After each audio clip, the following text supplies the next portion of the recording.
Les bottines suivent les babines. Une belle expression qu'on a entendue au Québec depuis longtemps et qu'on doit quand même prendre un temps pour réfléchir. Donc, pour moi, les actions valent plus que les paroles. En anglais, cette expression-là, ce qu'on entend, c'est walk your talk. Est-ce qu'on marche ce qu'on dit? Pourquoi c'est important d'avoir cette réflexion-là? C'est-à-dire qu'on n'est pas des robots. Donc, c'est impossible, moi je crois, c'est impossible qu'on réussisse en tant qu'être humain à 100% de respecter sa parole ou d'avoir aucun manquement. Donc, ça va arriver.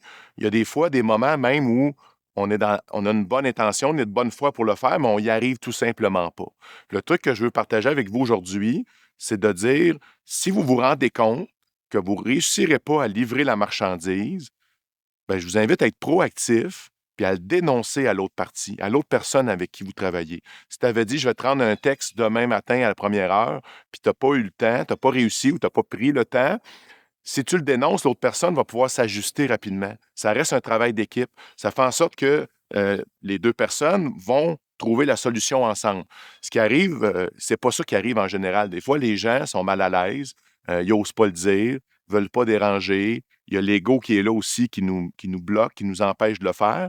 Puis des fois, on laisse aller quelque chose qui est tout simple, on ne le fait pas, on laisse le temps s'étirer, puis la petite étincelle devient un feu, puis là, ça devient un projet en soi à corriger. Ça devient des fois même monstrueux. Donc, pour éviter cette situation-là, dès qu'on se rend compte que nos bottines ne suivront pas nos babines, on le dénonce, puis on travaille en équipe. Ça serait le truc que j'ai envie de partager avec vous.